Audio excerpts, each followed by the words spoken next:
Yommuu ilma waaqayyooti jettanii amantuun jedhe. Ilmi waaqayyoodha miti ree.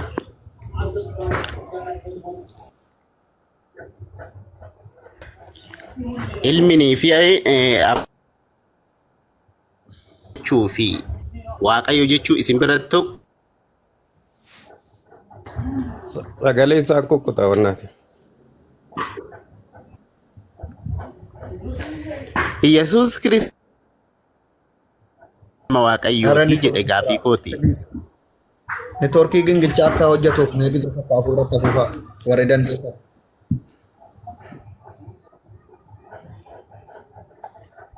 Okay, gaaffii isaarra deebii Abduse. Anaaf jecha ba'aa koo kan baatu jedha tokko immoo asirra. Ana caalatti lubbuu koof kan yaadu Yesuusidha. Ba'aa maal isii baate geefti? Ofiifuyyuu ba'aa intini waa gochuu dadhabee fannisanii akka amantii keessanitti. Ba'aa maal isii baata geefti? Teksiin kun sin fayyadu dhiisi. Abduse. Ilaa dhaamsan dhaame tokkotu kan ba'aa koo naa baatu minaamin jettee jalatti intini godhattee jirti beektu. Yesuus ofiifuyyuu baachuu baadhachuu dadhabee ofii fannifameen jedhaaraan ni jira. Amantiidha kun rakkoon qabu isheen amannaanii kun dhimma amantiiti waan ta'eef. Jechuun duruunfatanii waan hin jirretti amanuu sirrii miti jedheetaniin dhaamee fi wasiyyaa obbolummaati jechuun dhaamsa obbolummaa nama jaallatanuuf dhaamu. Yesuus waan hin jirredha moo? Jechuun Yesuus ba'anaa baatee rakkina koonaa dhukkubsate minaamin jechi dhukun ikkoo jecha zimbiroodhuma sammuu keessaa isin uummattanii waan ta'eef bara. Macaafa isaanitti amanantu jedha malee zimmeedhanii uummataniitu hin ta'ini. Hin jiru Yesuusaan akkana isinii ta'ee ba'aan isinii baachuu dhufe hin jenne bara kana warra akka Phaawulos takkas jedhee isin gowwoomse bara. Okay siin kenna kaalaan laqiitii Maatiyos boqonnaa 11:28 baasee dubbisi waan jedhu. Waan Phaawulos dubbate tokko fudhannu nuti maaliif Phaawulos Yesuus Kiristoos. Phaawulos iyyuu dhiisiitii dhaqi Maatiyosin siin jedhe Maatiyos injiilitti namanta miti. Injiilamman jiru balleessitanii tokko barbaadan qoo harka keessa galchitanii. Keessa yoo jiraate kan afaan Ibraayisxiitiin yeroo sanatti barreeffame yoo jiraate malee nama afaan Oromoo kun akka jiru laaqamaadha wangalli keessan wanti dhugaa tokko keessan jiru. Otoo Arabiffaan barreeffame sirriidha miti. No Arabiffaan barraa'u miti afaan danuudhaan barraa'a wanti ariinuu rakkoo mitiiti sun. Kanaaf Maatiyos 11:28 dhaqee dubbisime 28:9. Maal jedhamee sinnaa dubbisaa yoo bira qabaatan Maatiyos? Ano biraan qabu beeka. Maatiyos 8 meeqa jettan? 11:28. Eshi Maatiyos 11:28 isiniif dubbifna. Eebbifama. Yesuus itti fufee isin warri itti dhamaatanii dadhabdan eshi ba'aanis kan isinitti ulfaatu hundinuu gara koo kottaa ani boqonnaa isiniifan kennaa jedha. Eshi maalirree maalirree? Mucayyoon ba'aa koonaa baatee kan na boqochiise Yesuusii jechaa jirti mitire. Hin jiru jettee amma. Mata duree kanarraa kaafnee dubbannaa. Eshi asirratti 27 maaliif dhiiftarree fudhachuusin? Maal jedhani? Isa kara gadi 27 irratti abbaan koo waan hundaa dabarsee anatti kennee jedhu san. Yesuus waaqa naan jetta eenyu ni dabarsee itti kennere? Nuti akka ni ba'aa namaa baatu hin taane. Amma rakkoon jiru Yesuusitti abbaan hin laannee waan jedhu sana nuti jechaa hin jirru. Erga abbaan jiru maaliif iyyuu kan biraa wanti ni ture abbicha isa Yesuusitti ba'aa kenne sana goota nu reesse. Jechuun nuti jechaa jirru beektaa suuta inni wal hubannaati. Abbicha isa Yesuusitti. Eenyu inni dubbataa? Amma wanni nuti jechaa jirru maal seete? Yesuus akka abbaa isa erga qabu ni amantaata akka nama tokkootti. Abbaa waan hundatti kenne san ni amantaata. Maalan si gaafachaa ture ree durayyuu Yesuus ilma Waaqayyooti jechuun Yesuus abbaa qaba jechuudha miti. Abbaa qaba taanaan immoo utuu abbaan jiru ilmi waaqeffamuun akka aadaa Oromoottis akka kamittuu sirrii miti ree. Kun ikkoo waa'ee dhimma waaqaati malee dhimma waa'ee aadaa Oromoo miti. No akka kamittuu yoo utuu abbaan jiru ilmi waaqessuu yoo abbaan du'e ilmi dhaala malee abbaan du'e jennaan ilma waaqessitu sin. In kenneef abbaa isaatu kenneef. Bisi amma deebi'ee sagaleen kiyya. Ofii xorataa ba'e maaliif kenneef otuu lubbuun jiru? Inni si waaqeffama rakkoon qabu kun abbaafis waaqni mala waaqni tokko jedha. Ilmaaf waaqni mala hafuura qulqulluuf waaqni mala sadan tokkummaa waaqayyoof waaqni mala kiristaanonni beekte waaqni tokkichi abbaa ilma hafuura qulqulluu sadan waaqa tokko jedhanii Gingilchaan amanu neetwoorkii irratti isaara malee kennuuf hin dinne gaa'es. Gingilchaan tu neetwoorkiin isaa hojjete haa dubbatu. isaanii qaamaan sadii maqaan sadii waaqummaan tokko jechuun abbaan Ahmad ilmi beekte tokko hafuura gingilchaa fudhuuti takka dubbadhu Ahmad. Daqiiqaa muraasa qofa haasa'een Waaqni sadii meeqa akka ta'e nu gaafadhu. Waaqni sadii jedhaara waan ta'eef kam akka ta'e nu gaafadhu. Amii sagaleen kee dhaga'ama? inni dhaga'ama Gingilcha haasa'a. Itti fuufaa jechuudhaaf neetwoorkiin kee baay'ee tokko na qabu jira. Mootii qaba. Okay, shaga daqiiqaa muraasa wayii sirreeffadha. Daqiiqaa 10 almost akkas nan haasa'a. Ergasii darsii wayiin qaba inshallah. Okay. Pastor yes nagaan siif haa ta'u. sibillee haa ta'u Waaqa meeqa waaqessitaa Pastor? waaqa tokko Waaqa tokko akkam namatti tola. Baay'ee gaariidha. Waaqni tokkoon ati waaqessitu kun maqaa qabaa? waaqni maqaa 99 qaba kamiin sitti muree waaqni maqaa 99 beekama waaqa Okay. numti jennu kun maqaa isaa keessaa tokkodha Okay. Waaqni sun eenyuun maqaan isaa tokko natti himee tokkosaa? waaqayyoo hundumaa danda'a Elshaadaay Yesus Kiristoos masaa baay'ee sitti lakkaa'uu danda'a. Okay, Yesus. Bakka asuma dhaabbanni rakkoon qabu. Waaqni Eeyyee. tokkichi Pastor waaqessan maqaan isaa Iyesuusi. Eeyyee. Baay'ee gaariidha. Iyesus Kiristoos waaqa koo jedhee dubbata. Waaqni Iyesus Kiristoos hoo hin waaqeffamu? Hundee sirriitti malee.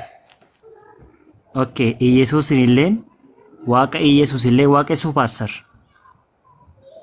Yesus kophaatti abbaa koo waaqa koo jedhee kan waame ilma waaqayyoo ta'ee foon Hin jenne, uffatee sanan gara gaafanne. biyya lafaa kan dhufe. Sanan gaafanne. Pastor Iyesuusinii fi no Pastor eenyu jedhaa maqaa keessan ilaalamee takka Pastor Taklu. Pastor Takluun Iyesuusii fi waaqa Iyesuus illee waaqessuumi? Yes or no? Yes. Iyesuusii fi waaqni Iyesuus tokko moo lama? Yesuusii fi waaqni Yesuus lama. Lamaami? Ee Baay'ee gaariidha. Waaqa lama waaqessu Pastor Takluun. waaqa tokko. Waaqni tokkoon suni waaqa Iyesuus moo Iyesuusidha? Amma tokko gaafa siin jennu No, hin gaafanne. Waaqni tokkoon san waaqa Iyesuusidha moo Iyesuusidha? Yesuusis waaqaa waaqnis waaqa tokkummaadhaan jiraatu amantu kiristaanonni abbaa ilma hafuura qulqulluu sadan waaqa tokkummaati kan isaanitti amanan. Okay. Amma ragaa naa baasaa. Waaqa abbaa, waaqa ilmaa, waaqa hafuura qulqulluu sadan waaqa tokko kan jedhu Baayibilirraa. Maatiyos boqonnaa 28 lakkoofsa 19 lakkii dubbisi. Abbaan ilmi hafuurri qulqulluun tokko hin jedhu. Maqaa abbaatii fi ilmaa ka hafuura qulqulluun cuubaatii bartoota koo godhaa jedha. Waa'ee cuuphaa dubbata malee abbaan ilmi hafuurri qulqulluun waaqa tokko hin jedhu. Waaqa tokko keeyyata jedhu naa kennaa maqaan biraa. Maqaan meeqaa sitti maqaa meeqa arganna?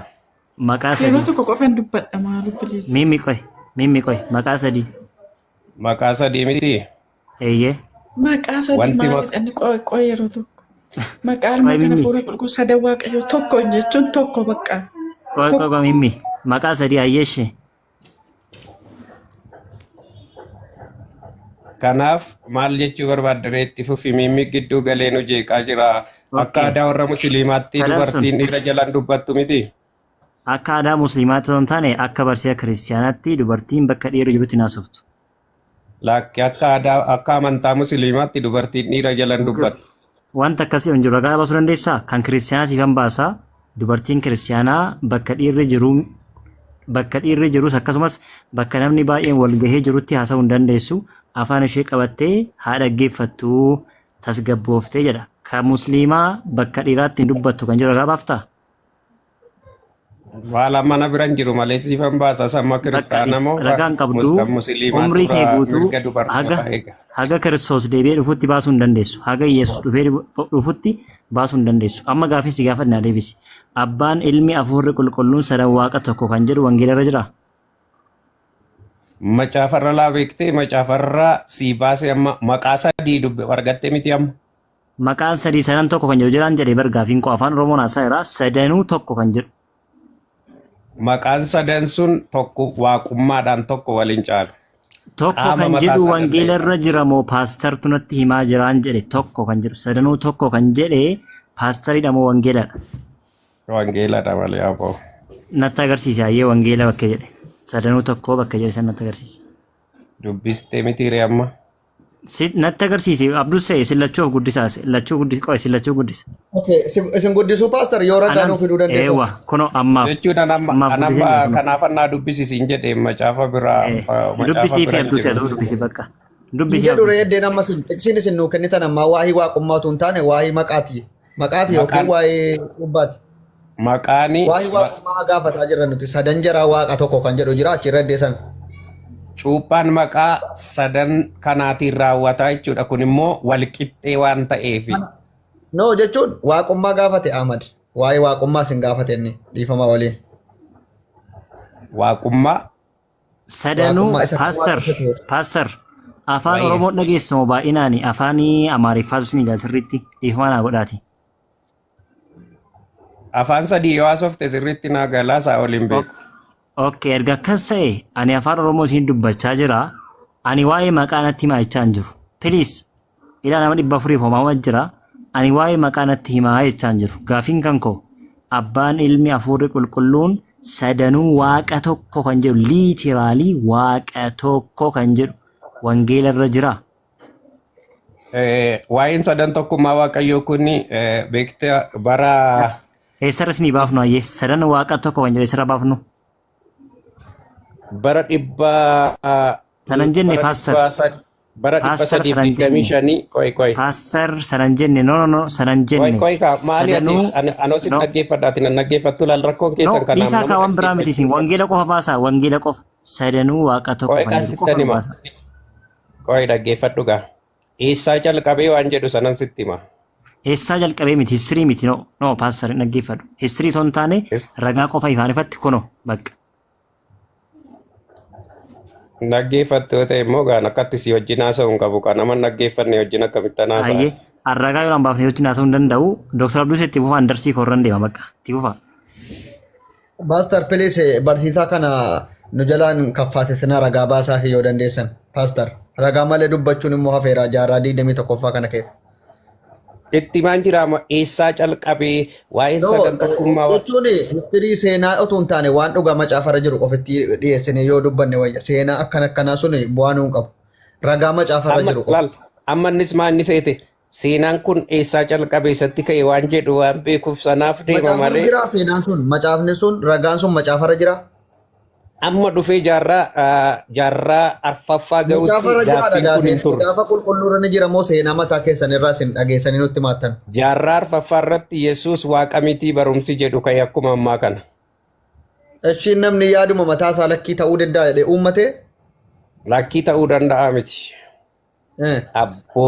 Abbootii amantiitu maal gochuudhaaf hittisa yookaan immoo apologetics kan jedhu jira amantaa keessatti.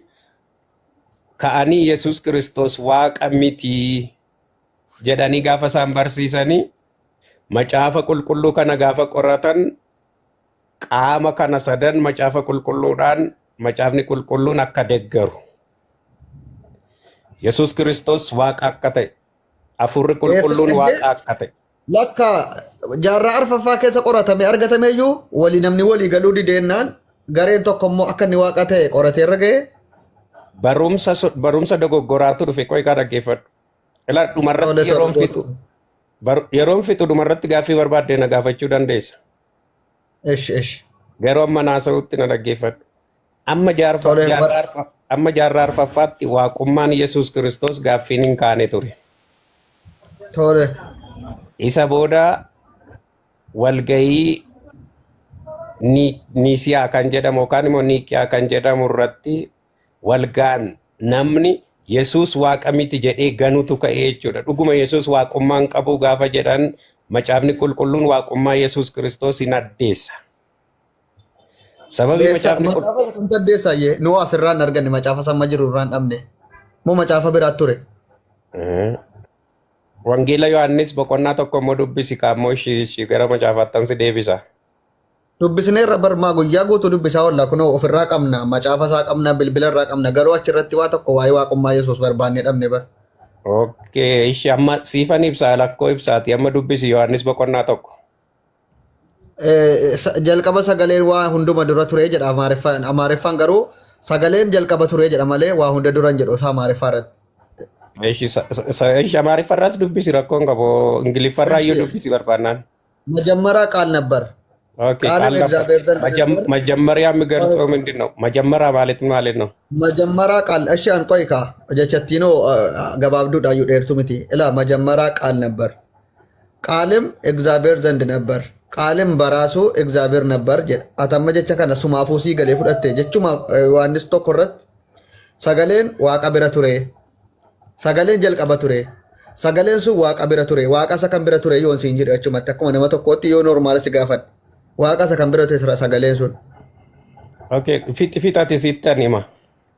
No, kanuma deebistee kaanaan sii fixa rakkoon qabu. Waaqa isa kan bira ture sagalechi asirratti dubbiin. Iddeen dubbii kaasuu jalqaba sagaleen ture waliif galla sana sin mormine. Sagaleen sun waaqayyoo bira ture jedha. Waaqayyoo isa kan bira ture sagaleen sunidha baram. Okay, kana siifan ibsa kun rakkoon qabu. Jalqaba isheen jettu suni uumama duraa jechuudha. Rakkoon qabu uumama miti inshallah waa hunda duraa ta'u garuu waaqayyo isa kan bira turedha akka qaama bira ture tokko jira barachir uumama dura ture uumama dura haa ture waaqa isa kan bira ture sii kana naa ibsaa yoo afuurri sinis sagalichi immoo waaqayyo bira ture inni jedhu abbaa koo jedhee sanni waamu sanadha jechuudha waaqayyo bira isheen jettu sun abbaa isheen jedhee waamu sanadha jechuudha. Okay waa hunda dura sagaleedha moo abbaa sanatti ture inni yesuus sagalichi bira ture sun. Koiga amma abbaan duru jiraataadha miti abbaan waaqadha durumaa kaaseyyu. Oh galatooma pastor naa ifeeyyu amma aktuun hin beekin naa ife maaliif naa ife beektu abbaan waa hunda dura ture Yesuus uumama hunda dura ture malee abbaa duran turre miti uumama waan biraa hunda dura ture malee akka yaada keessaniif miti. Koiga lakki anan jenne isa kana situ jedhe malee. No amma abbaan waa hunda dura jiraataadha naan jennaan naa ife dhiifama abbisee. Eega waaqayyoo ta'e abbaa akkamitti qabaate inni eega abbaa qabaate immoo abbaa isaa gabbaruu dhiisanii akkamitti isa gabbaran ilma meesa kana gaaffiidhaanaaf.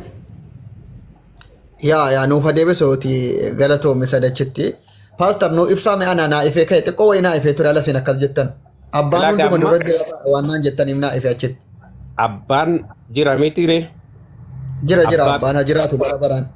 Abbaa bira ture jedha.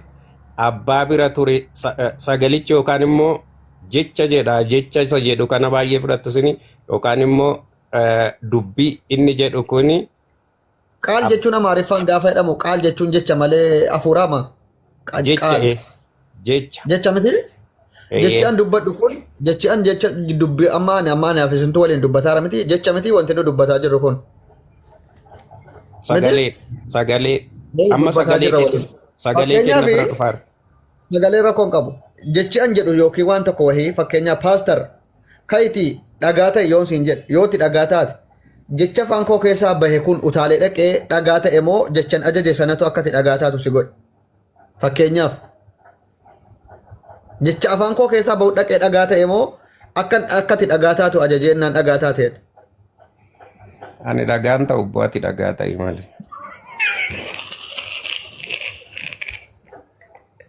Please naa deebisaa waa'ee achirratti waliif gallaate. Dhagaan ta'inaa jee rakkoon qabu ishee bishaan ta'a yoo barbaachisaa ta'e. Jechuun natti dhufeen jedhee. Ani homaayyuun ta'u ani nama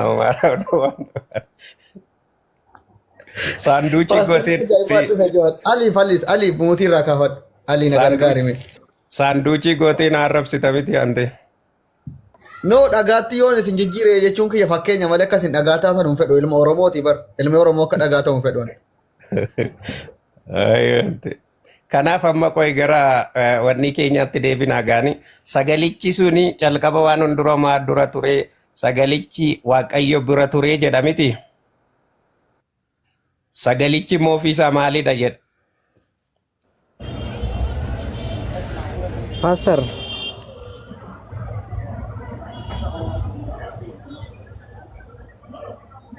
Pastor jirta sagaleen koo jira. Jiraadhu abboo yoo inni deeme ati immoo haasa'e. Akkam jirta? Jirtaa. Jirra alhamdulillah. Akkamati? Jira abboo. Akka bareedaadha. Waan amma dubbachuu turtan irratti Yohaannis takka takka irratti dubbachaa jirtan na fakkaata. Eeyyee. Akka bareedaadha. Yohaannis takka takka mee walumaan dubbisi. Mee dubbisi irra deebiin dubbisi. Ani kitaaba biraan qabu isatu dubbise malee. Akkamatti dubbisna beekta namayyuu islaamni illee ta'ee kiristaanni illee bakka kana hifziidhaa qaba. Sammuu marraa qaba jechuudha. Maal jaaseeta sagalichi jalqaba hundumaa dura ture sagalichi Waaqayyoon bira ture sagalichi ofii isaatillee Waaqayyoon ture ija. Sagalichi eenyuun bira ture Pastor? Waaqayyo bira. Waaqayyo kan bira ture. Ofii isaayyuu immoo sagalichi maayinni. Qogaa sanitti gaddachaana dura achumarraa walii hiikaa gayyaana keeyyatatti walii hiikaa deema. Sagalichi eenyu bira tureetti? Waaqayyo bira. Waaqayyo kan bira ture. Abbaa isaa. Galatoon. Waaqayyo abbaallee Waaqayyoodha mitire. Eeyyee maal kana yoom ganne nuti duruu hin ganne. Sagalichillee Waaqayyoodha mi? Eeyyee. Waaqayyo meeqa waaqessitaati? Qoy gaamma Waaqayyo meeqa waaqessitaa utuu hin ta'in asitti qaama meeqa argannatu jette gaariin ta'u. Oy waaqa meeqa waaqessaa sin jedhe waaqa abbaallee waaqa ilmaallee waaqessita. Qoy gaamma asitti qaama meeqa argannatu jenneen ta'uu gaarii kan ta'u amma kan nu araarsu Waaqayyo Waaqayyo bira ture Waaqayyo ture jedhe miti. Waaqayyo sagalichi Waaqayyoodha waaqa bira ture mitire. Kanaaf iddoo kanatti qaama meeqatu jira? Waaqa abbaa bira ture. Dhiisaan qaama sin gaafanne bar. Waaqa abbaa bira ture naan jette. Waaqa abbaa bira waaqni ilmaalleen waaqa waaqni abbaalleen waaqa. Waaqa meeqa waaqessita? Macaafa qulqulluu jedha waan ta'eef isa kana dubbiftee kaatee miti reetu. Waaqa meeqa waaqessita? Bakka kanatti waaqa meeqa jira? Bakka amma wajjin agarra kanatti waaqa sagalichillee waaqa waaqa abbaallee waaqa. Waaqa lama waaqessita hati. Waaqa lama jedhaa bakka kanatti. Sagalichi maalidha? Waaqayyo. Waaqni abbaano?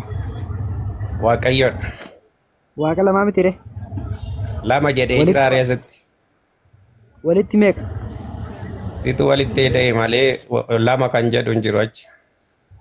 Sagalee fi Waaqayyo walitti meeqa? Qaama meeqa lakkoofne bakka kanatti? Qaama meeqa dubban? Qaama meeqa dubbatan? Qaama lama. Galatoon. Qaamni lamaan sun Waaqayyoodha moo Waaqayyoo miti? Qaamni lachuu Waaqayyo tokkodha. Galatoon. Qaamni lachuu Waaqayyoodha mitire? Eeyyee. Galatoon. Waaqa meeqa waaqessitaatti? Qaama meeqa waaqessita? Inni kutaa biraa keessatti si eerama. Iddoo kanatti qaamni lama jiraachuusaa qofa amani. Okay, qaama lama jira. Qaama meeqa waaqessitaa sin jechaa jira bar?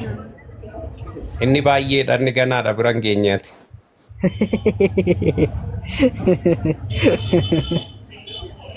Okay, gadaadha jee. Gadaa lamaan kana malee kabiraallee hafe abballe.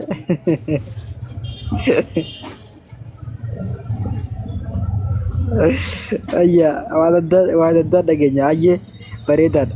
Addaa lamaan kana malee listen waa tokko asiit fidnee dabarraati.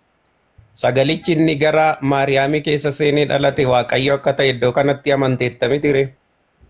Qoy Waaqayyoon qaama lama bakka isa qaama lamaa sana xumurree walii gallee dabarre mitire. Amma inni gara Maariyaamii keessa seenee dhalate kun Waaqayyo akka ta'e namantamoo namantu? Dhaggeeffadhu qoy. Naa deebisi kamalanoo waan ati jettu jedheen sirrii miti jedheen deemaatis akka kanatti yoo ta'e malee waliin deemuu hin dandeenyu. Maali jette mee maali jette? Irra deebiin gaafadhu. Sagalichi inni garaa Maariyaamii keessa dhufee seenee dhalate Yesuus Kiristoos waaqa akka ta'e kutaa kanatti hin dubbatamoo hin dubbatu. Lakki ani Yesuus Kiristoos sagalichi Yesuus jee namanu maaliif jennaani Yesuus Kiristoos of hin barsiifne.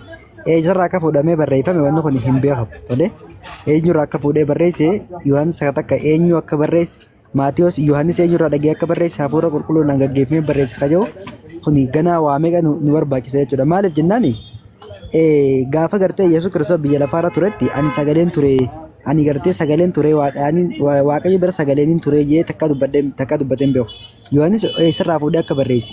Jalqabummaa Yohaannis akka dogoggora akka ta'e macaafnummaan qulqulluun bakka biraatti nu qoffisa. Maaliif jennaani takkafaarratti waaqa lamaa wal bira ture jaa. Waaqa sagalee fi waaqa abbaa wal bira ture. Lammaffaarratti eega waaqni lamaan kun wal bira ture Yesuus Kiristoos afaan isaatiin maal jesse waaqayyo isa tokkicha isa dhugaa Yesuus Kiristoos isaatti ergite beekuun isaanii jireenya bara baraati. Waaqayyo tokkicha jaa. Inni immoo gidduu dhaabbatee namaaf waaqayyo illee walitti fidu Kiristoos isa nama ta'ee mul'ateedha jaa. Laal tole waaqayyo tokkichi suni abbaadha jee barse Phaawulos illee maqaan mataan isaa. Isa maal ta'ee mul'ate? Kiristoos isa maal ta'ee mul'ate jette? Kiristoos isa nama ta'ee mul'ate. Otuu naman ta'in dura eessa ture? Dhaggeeffadhu isaanii mata duree biraati bar. Maali ofuma keetti fidde mata duree biraatiin jedhin egaa yoo naasoftu ta'e nama biraatti naa dabarsa. Waa takka illee turre. Waa takka illee turre. Waa tokko illee turre. Ta'e jechuun hin turre jechuudha jechuu mul'isa. Waa takka illee turre unoo wayi ture yoo itti dhaganaafiti. Okay, Abdusalam gara keetti deebi'eera. Wanni akkana siin jeef dhaggeeffadhu. Ati naa mijattee jirta boosii wajjin anaasaa fuulli keellee baay'ee nama bareedaadha. Raajichaa boqonnaa 11 lakkoofsa 9 irratti waaqayyo ani waaqayyoodha malee namaa miti jaa. Waaqayyoon naman ta'u. Kanaaf Yesuus Kiristoos ani nama malee waaqayyo miti jeetis dubbachaa jira. Tole. Kanaafuu Yesuus Kiristoos fakkeenyaaf Phaawulos maal jee barsiisee takkaffaa Qorontos boqonnaa 8 lakkoofsa 6 irratti waaqayyo tokkicha waaqayyo inni waa hundumaa uume waaqayyo abbaadha jaa. Nuuf garuu waaqayyo tokkicha jira innis abbaa isa waa hundumaa uume jaa. Kanaaf macaafni kee wal faalleessa waan ta'eef asitti immoo takka Phaawulos jedheen fudhannu jettu takka Phaawulos jedhe takkastu nama garan itti isinii wajjin goruyyuu wallaalee hin jira amma. Phaawulos ergama seexanaa qaba jee dhaggeeffadhu gaa. Takka jecha Phaawulos hin fudhannu jettu takka immoo isa Phaawulos takka si barreessitu dhaggeeffadhu maaliin argee. Dhaggeeffadhu yeroo takka. Dubbii isaa keessaa dhaggeeffadhu dubbii isaa keessaa. Abduu seenatti hin dubbattu. Yeroo takka koo egaa paastar yeroo takka. Abduu seenatti.